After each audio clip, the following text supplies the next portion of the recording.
welcome to my channel. Today we're going to be sewing up a super cute kids cardigan pattern by Boo and Lou Patterns. It's pretty new. I believe it was released within the last week or so, so I'm pretty excited to sew it up. Before we get started, I do want to say I am by no means a professional. I do things my way. I'm just a mom. I don't have time to be perfect, and I don't strive for perfection, so sometimes I don't hem, sometimes I use a different seam allowance, and I just want to get that out right up front so that you're all aware. So if you want to see me sew it up, stick around. Okay, here's the pattern we're going to make tonight. It's by Boo and Lou, and it's called the Coffee Cardigan. It's a kids pattern. It comes in sizes 18 months to 14 years. This pattern has a couple options. It has a more simple option with a straight back, and it has a sort of curved front here, or it has a ruffle back option. This is the option I'm going to make. And then you can use buttons or snaps for a closure, or you can just leave it without one. I haven't decided what I'm going to do yet. I'm definitely not going to do buttons because I don't want to mess with buttonholes. I might do snaps, or I might just leave it, so we'll see. It does have short, long, or 3/4 length sleeves, and then it comes in a hip length or a tunic length, and I'm going to make the hip length, so I'm making the hip length ruffle back. Alright, so I cut using a projector. And the first thing you want to do when cutting with a projector is you always want to make sure it's calibrated. Otherwise, whatever you're cutting is not going to turn out as the right size. So typically every projector pattern has a calibration grid that you can turn on and off. This particular one is 5 inches, which means that each one of these squares should be 5 inches if I measure it. When you first take the step of calibrating your projector, what you'll do is you will figure out what percentage to zoom in on your pattern to make it basically calibrated to make it the correct size. For me, that's 42.2%, but yours can and probably will be different. Occasionally, I do bump it up to 42.8 if I think that the square is not measuring quite what it should be. So if I measure this, it should show as 5 by 5. So we have 1, 2, 3, 4, 5 here. And to me, it looks a little bit off because, and I don't know how well you can see this.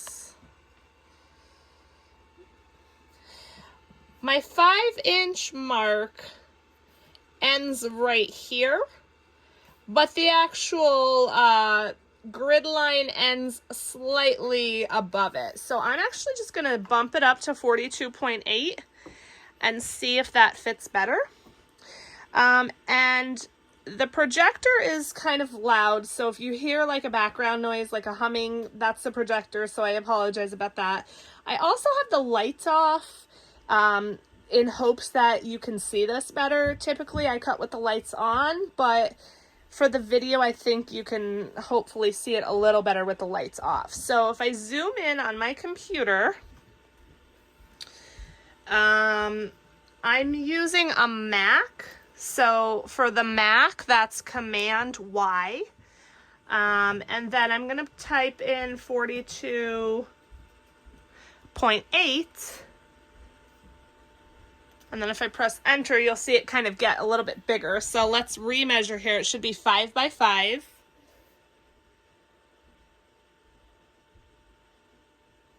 And that pretty much looks perfect. So 5 inches across, 5 inches tall. All right, so now that that's calibrated, I like to go ahead and turn the grid off because if you can see, here's one of our pattern pieces. It gets a little bit muddled with the grid, so for me, I like to turn it off. It's just a little bit easier to read. So I'm going to turn my grid off here, And to do that, basically, I'm going to zoom out. So I have my pattern set on full screen right now. I'm going to zoom out on a Mac, that is Command L.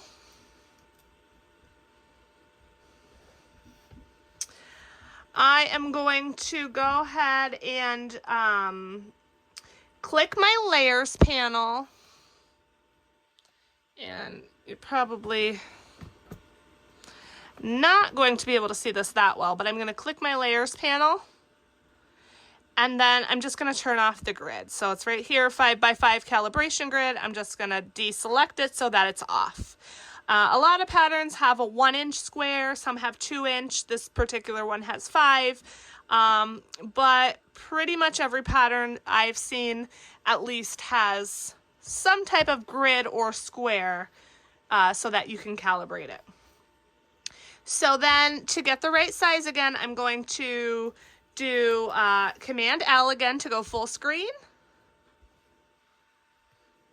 And I am going to Command Y to get my zoom percentage, and I'm going to type in 42.8.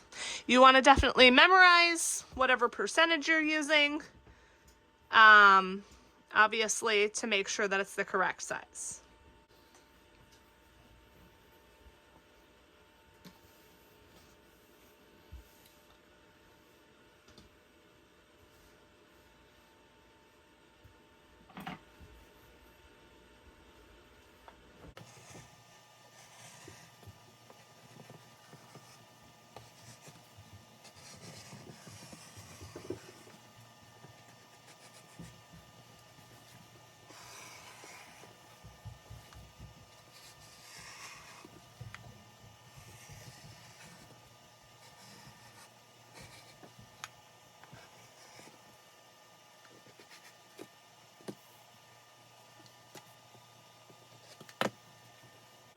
All right, then when you're ready to move on to your next piece, all you do is just scroll on your computer until you get to the next piece that you need.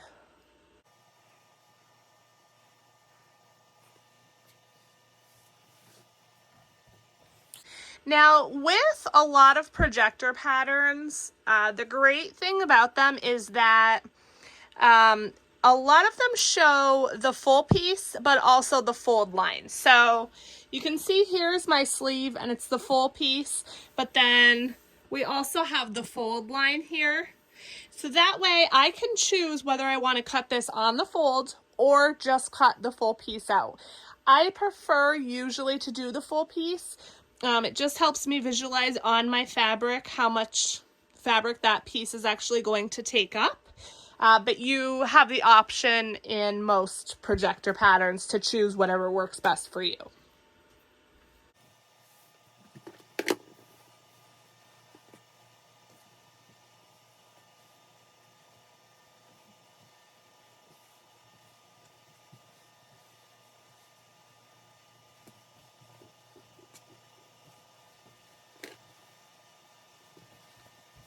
So for this, I folded my fabric over because I need 2 of these. And it looks like they're the same on this pattern, but some sleeves are not. Some have a different front and back. So when you fold your fabric over like this, that means your pieces will automatically be mirrored. So they'll be opposites of one another, so they'll fit in the correct spots when you put the pattern together.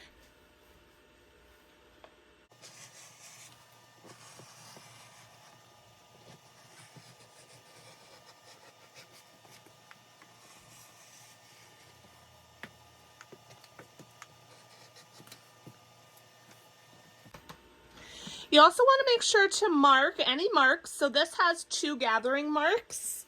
So I'm going to gather from here to here on the sleeve. And if I remember, I usually like to also mark the center of the sleeve, whether it tells me to or not. That way I can match that up to the shoulder seam easily. So I'm going to go ahead and get these markings marked.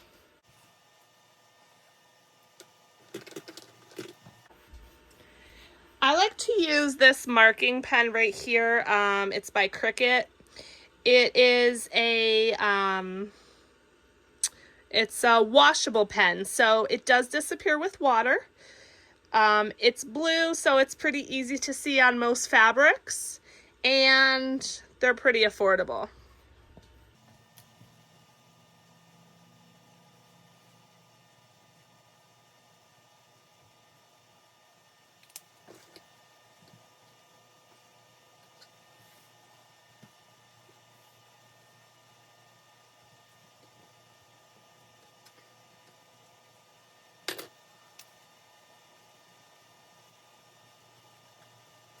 Now, if you're going to cut notches in your fabric, you just want to make sure to be super careful that you don't cut in too far.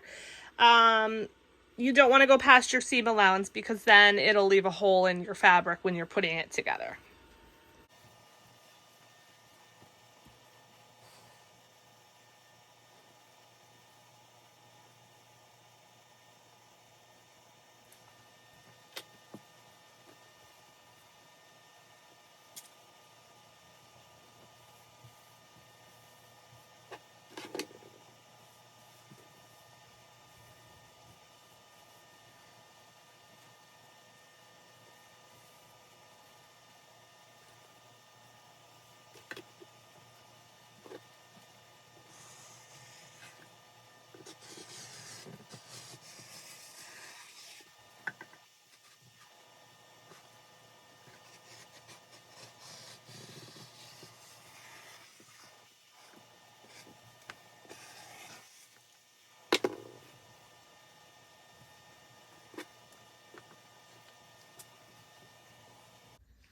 Okay, so we have all our pieces cut out.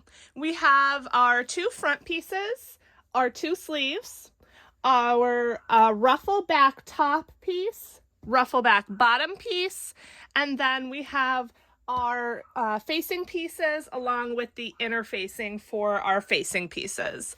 And sorry, not sorry for the messy background. If you're gonna watch my videos, you're gonna know that my craft room is always a mess, so it's just is what it is. Okay, so the first step is going to be to iron your inner facing on to the back side or the wrong side of your pieces. So the inner facing has sort of a bumpy side and then a smooth side. So the bumpy side is what's going to be touching the wrong side of your fabric, and then you'll press that on. At this stage, I also like to typically iron my pieces before I sew anything. You can see they're pretty wrinkly just from storing them. So it's easier to iron them flat than to iron a finished garment. So I like to make sure I start with all flat pieces. So I'm going to go ahead and put on my inner facing and then iron these as well. Okay, so we have everything ironed. We have our inner facing on. And the first step is going to be to put these facing pieces together. So get everything else out of the way.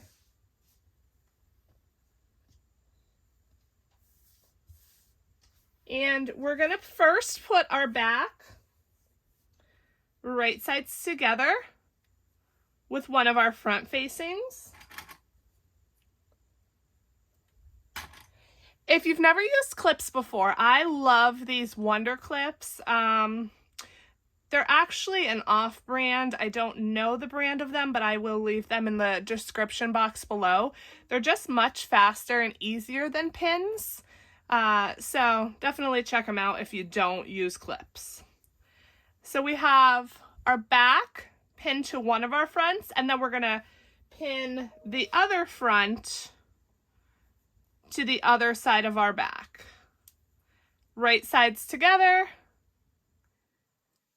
so that when it's sewn up, it's gonna look basically like this shape. Okay, so we're using a 3/8 seam allowance.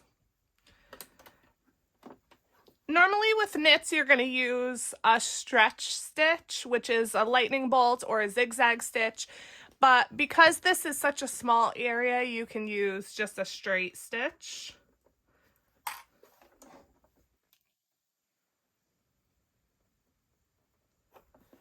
And if you tug on your threads at the end before starting your seam, you'll find that you'll get a much nicer seam.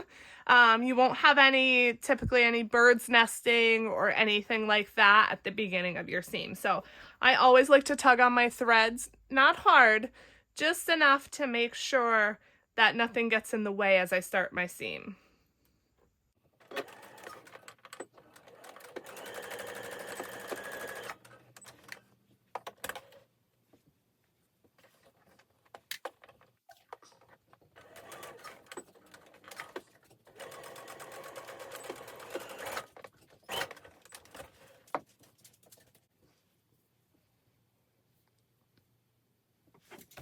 Okay, so I realized that I had forgotten to cut 2 pieces. The hip length ruffle back facing, there's 2 of them. And they're just big long rectangles. So you could either use the pattern pieces or you can use the cut chart. So I just cut those out really quickly. And now you're going to take one of those and attach it, again, right sides together, to the facing. After you sew these together, you're going to want to press the seams open. I'm just going to finger press them, and they should stay well enough. Now it does say to make sure you're placing this on the right side. So if you have your piece facing up, the right side of it, it says that's important. And then once you have your first one attached, you're going to go to the end of that and then just attach your second piece. And I'm trying to make sure that the print is going the same way on these.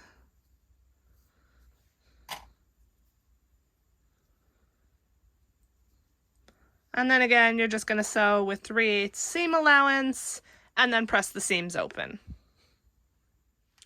Okay, so once you're done with that, what you're going to have is this big, long, sort of weirdly shaped piece. And basically, this is going to go all around sort of the hem of the garment. So you're not actually going to have to hem. You're just going to be using this facing. Okay, so the next step is to take the ruffle back piece and you're going to sew a gathering stitch along the entire top of it. The tutorial says 2. I will tell you right now, I never do 2 just because I'm lazy. If you feel like doing 2, you do that. They do say that it results in a neater gather, but again, I'm lazy, so I'm doing 1. Okay, so for a gathering stitch, you're going to choose your longest stitch length. It's also called a basting stitch. So for me, my machine already has a basting stitch, but if yours doesn't, you'll just use a straight stitch and then increase the stitch length as long as it'll go.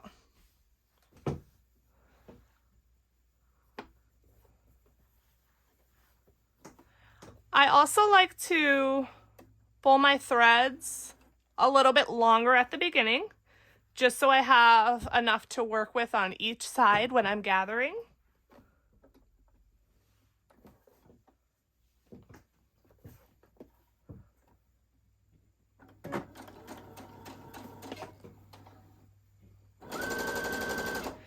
And I try to stay pretty close to the edge, just so that once I do sew this piece on, you won't see any of the basting stitches. Typically you would remove the basting stitches, but I don't always.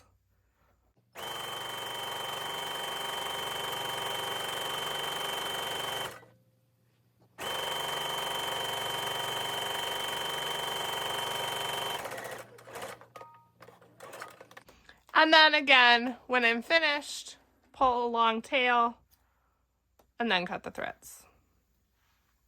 Okay, so now that we have our gathering stitch sewn into our ruffle, we're going to take our top back piece and we're going to sew a stay stitch along the entire bottom. And a stay stitch is just a straight stitch.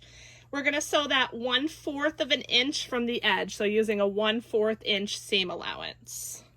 Okay, so I've sewn my stay stitch. Now we're going to gather the back ruffle piece to be the same length as the top piece.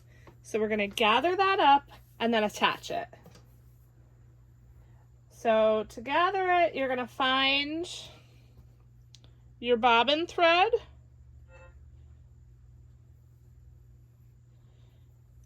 And you're just going to pull. And you don't want to pull too tightly because then your thread can break. So just pull kind of gently. And then as you pull, it's going to gather, and move your gathers into the center. And repeat that until this ruffle piece is the same length as the bottom here.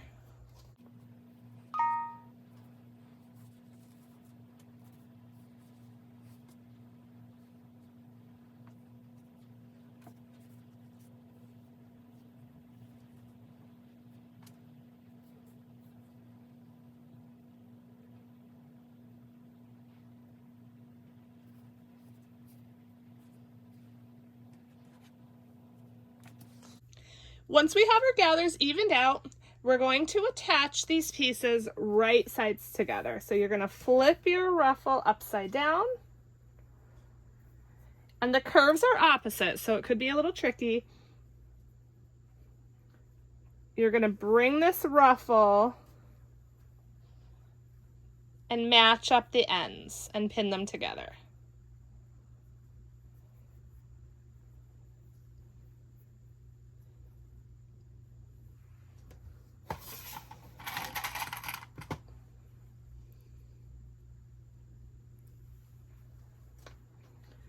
I like to pin the ends first and then sort of ease in the middle if I need to.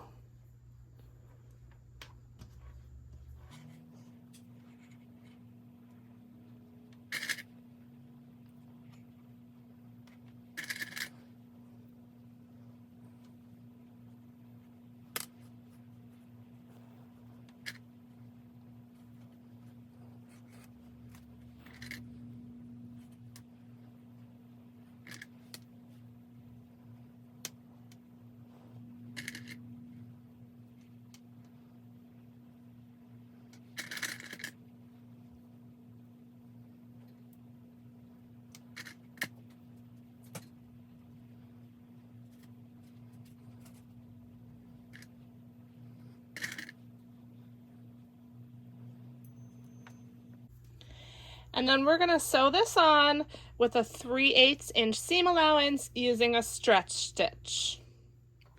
Okay, I'm going to use my serger to sew this on. And it's a 3/8 inch seam allowance, which means I am going to cut off about 1/8 of an inch. And I like to have the gathered section on top. That way I can adjust the gathers as I go if I need to. And I'm just going to go slow and make sure that while the top is gathered, that the bottom stays flat so I don't get any puckers.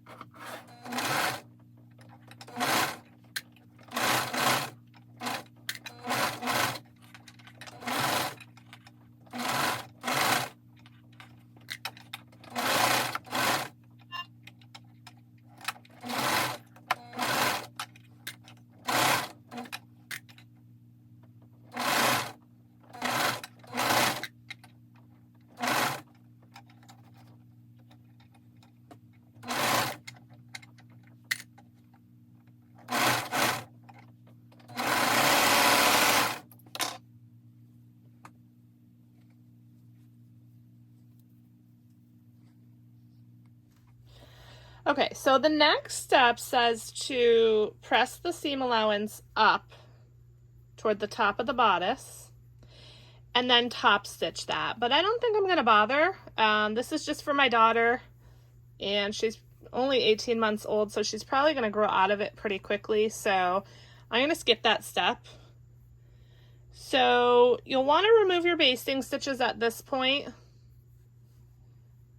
Mine, I don't really see them here, so I'm gonna leave it. To remove, you just pull the ends. I'm gonna leave mine. So the next step is going to be to sew the shoulder seams. So you're gonna lay out your back bodice right sides up, and you're gonna take your 2 front bodice pieces and lay them right sides down on the shoulder. And the curve, the steeper curve is gonna go inwards. So that's gonna be the front center of the garment.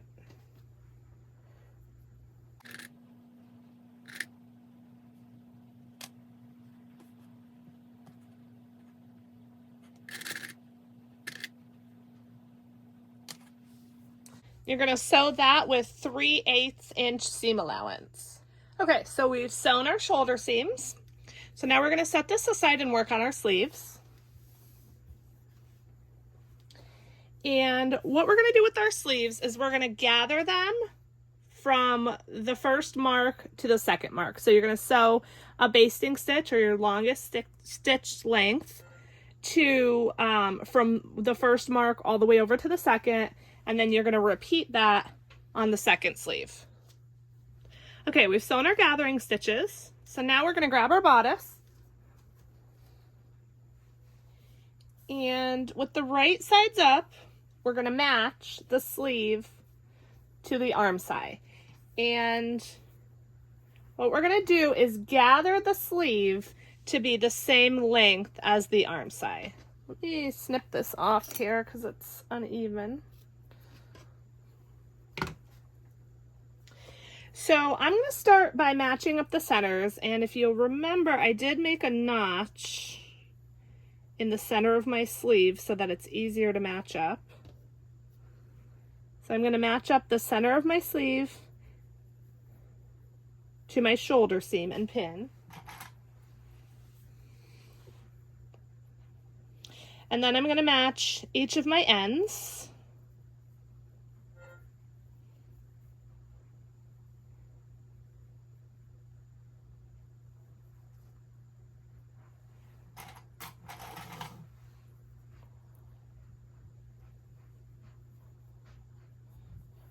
And I'm going to pin each of my ends from the marking to the end, because those don't get gathered.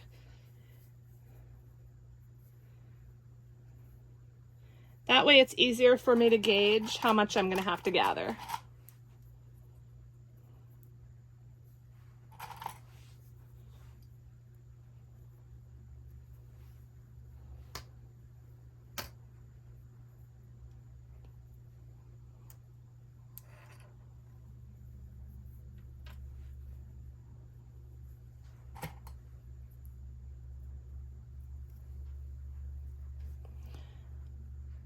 All right, so I have that pinned. So I'm going to find my bobbin threads and start gathering. And because I pinned the center, I can kind of gauge the gathers evenly by gathering one side and then gathering the other side instead of trying to gather one side all the way over. I hope that makes sense.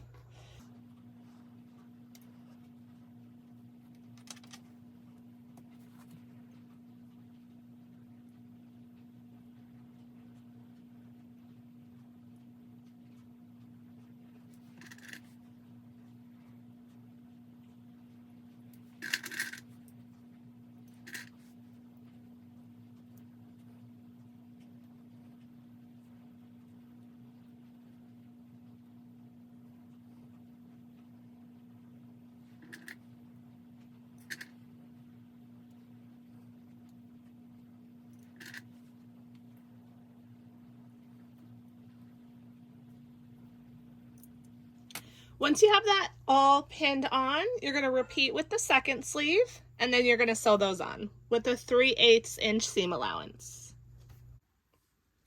All right, once you get your sleeve sewn in, you can remove any basting stitches.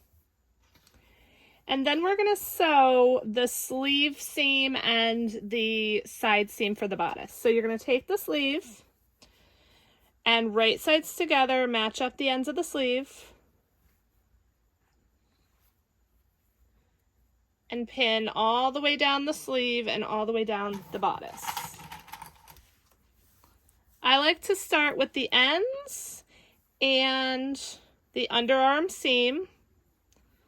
I like to match those up and then also make sure the seam allowance is down.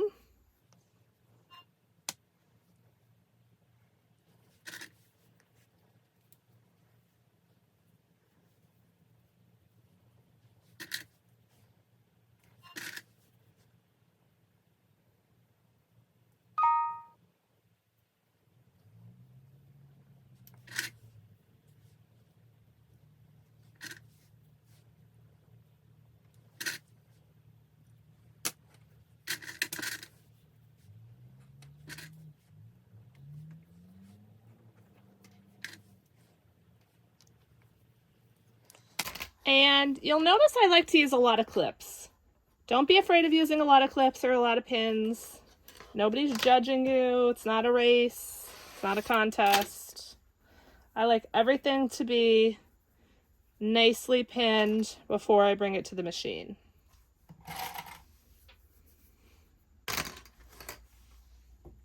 Okay, so we're going to sew each side with a 3/8 inch seam allowance. All right, so it's coming together.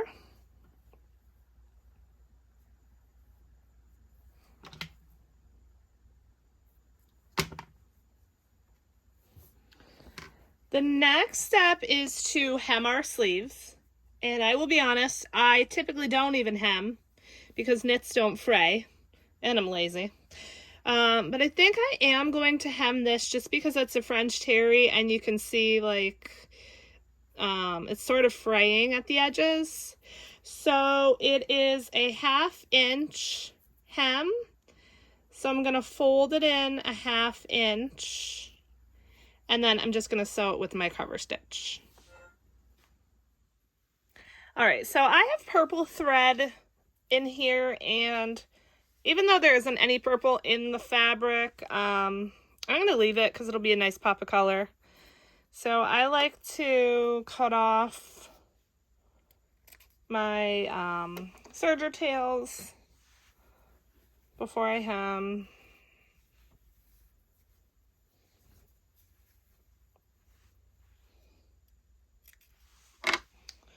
And I don't have a measuring tool right over here, so I'm pretty much just going to wing the 1/2 inch. It's not really going to make a big deal. I'm going to fold it in. Normally what I do is I like to make a memory hem. So when the sleeve is still flat, I will iron up the amount of the hem. So I would iron it up a 1/2 inch, and then that way there's a crease here, so I could easily fold it in. But it was easy enough to just fold it in.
All right, so the next step is to attach the facing, and this is basically how we're going to hem. So instead of folding up and hemming, we're going to use this facing. So it says to fold the back facing in half and find the center, and then find the center of the back bodice.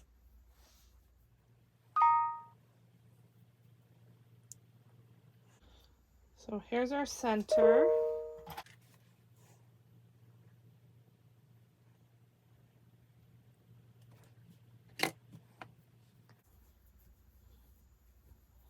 And to find the center of the back bodice, just fold that in half as well.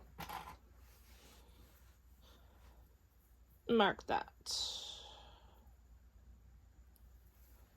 All right, next we're going to clip or pin the facing to the bodice, right sides together. So we're going to match up these two center points.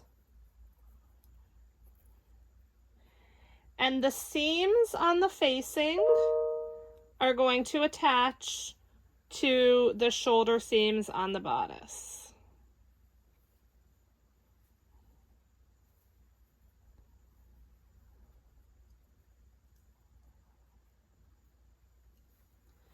And then you're just going to pin all the way around. Now the left side ends abruptly here. That's what it should look like.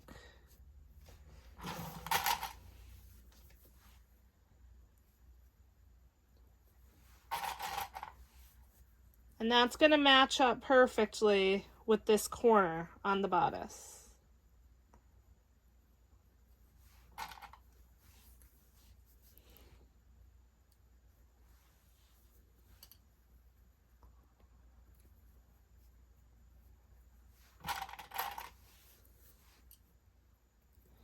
Then you're just going to continue pinning all the way around.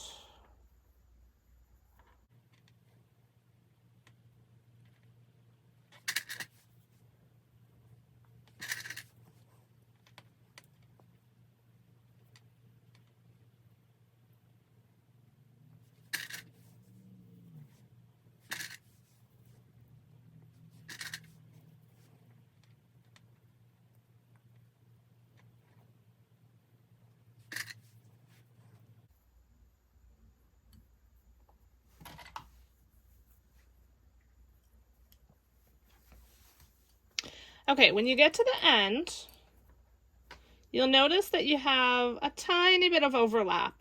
And that's what you want, because you're going to sew these right sides together and then open the seam up so that it's one continuous band all the way around. So for now, you're going to leave these free, and you're going to sew this on all the way around up until you hit this point. So I would start an inch or so after this end starts, and then end an inch or so before this end.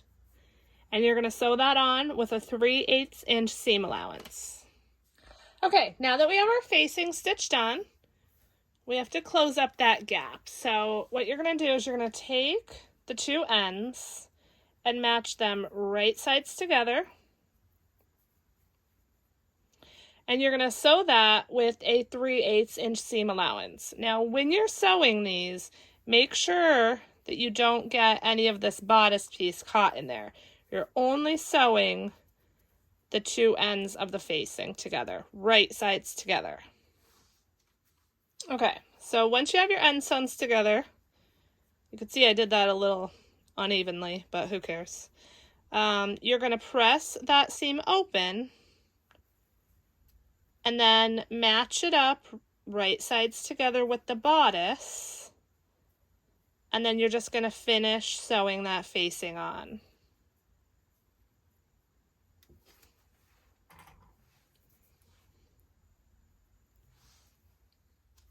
Okay, once you have your facing fully sewn on, you're going to turn it to the back so that it's facing the inside. And you're going to pin this all the way around and top stitch basically. You want to make sure to poke these corners out when you're turning this out.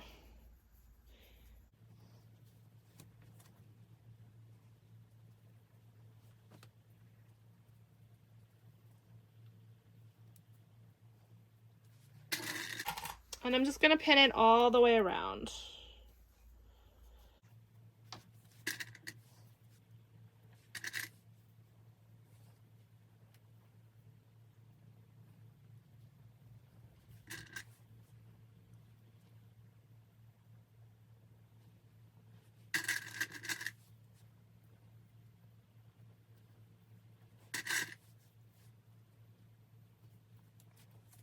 Before you pin it, the instructions say to understitch the seam allowance to the facing, which just means you would press the seam allowance towards the facing and stitch with a straight stitch along the entire seam allowance, just to hold that seam allowance toward the facing. And then once you fold this in, it would make sure that that seam sort of rolls to the inside so that you don't see it on the outside. But I'm going to skip that because mom life, I don't have time for that. And I'm just basically going to pin it all the way around and then just top stitch it. Again, this is for my 18-month-old daughter. I don't really think she's going to care if I understitched it.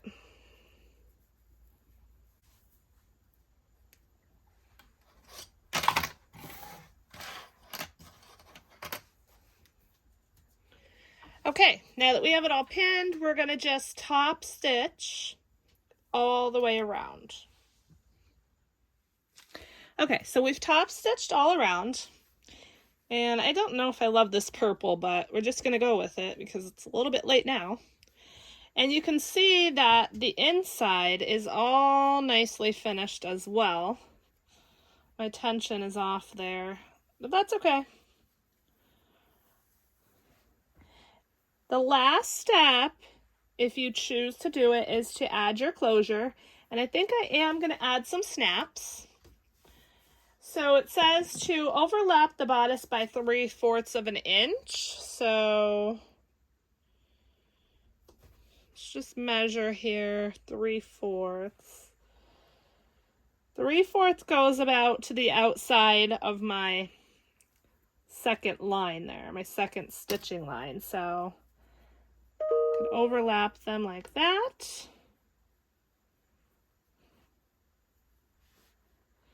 And I'm going to do 3 snaps. So I'm going to make 3 holes.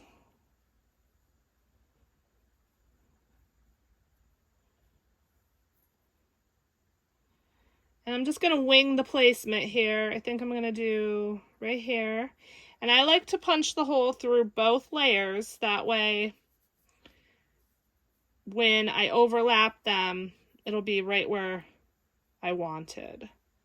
So one right there. Let me put that snap in first to see where I want the second one. So I'm going to use these light pink snaps.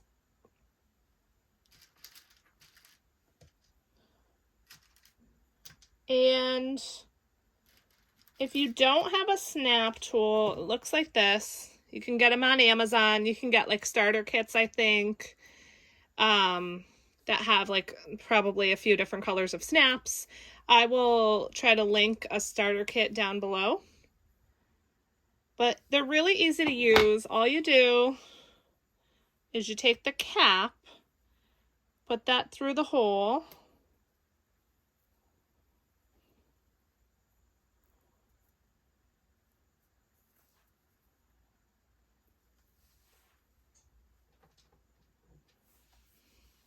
and then you take your back piece, whether it's the stud or this piece. I think they're called a female piece and a male piece for obvious reasons. I could be wrong about that. But I'm going to take my stud piece on the back, and then on your pliers, the black part goes against the cap, and this part goes against either your stud or your other piece. So you pop that in there and then just squeeze as hard as you can.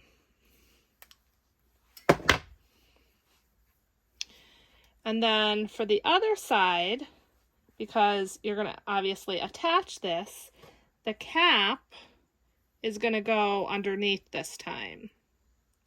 Otherwise, you won't have the placement correct. So the cap goes underneath. This piece goes on top. Again, squeeze as hard as you can. And then you'll see that they snap together. Now, I like to test them by pulling them apart once or twice, snapping them together, just to make sure. And occasionally I do have issues where if I try to pull it apart, the stud part comes off or whatever. And then I just redo it. Another thing is, if you're going to use snaps, you may want to add some interfacing inside here. It just strengthens it, because if I were to snap this and try to pull from down here, it could pull it apart or make a hole. Now this is a French terry, it's a little bit thicker, so this should be fine. But if you're using a lighter weight fabric, I would definitely use some interfacing in here. I don't know that the tutorial says to do that, so if you're using snaps, just something to keep in mind. All right, so I'm going to snap that together to see where I want my next one, and I think I'm just going to go here.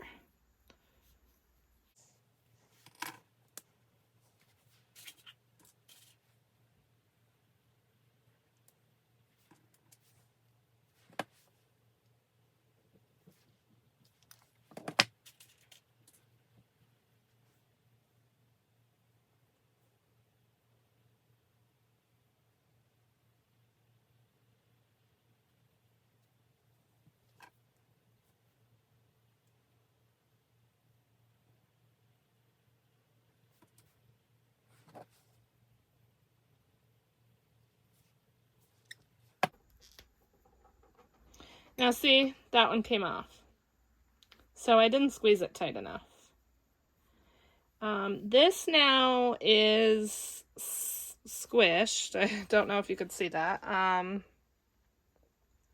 It's not a pointy tip anymore. So I'm going to have to get a different cap. Should have that point on it.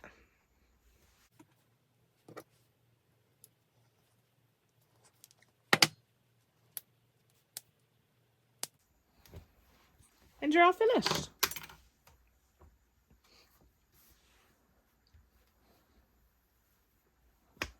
The last step is to finish your threads, and I'll show you how I like to do it.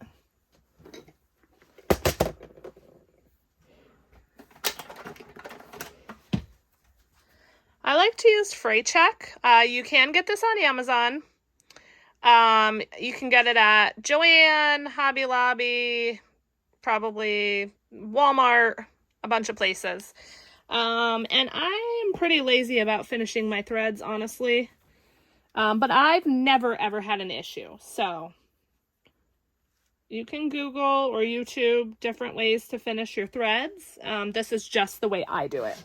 So for my cover stitch threads, all I do is just snip them off and put a little Fray Check there.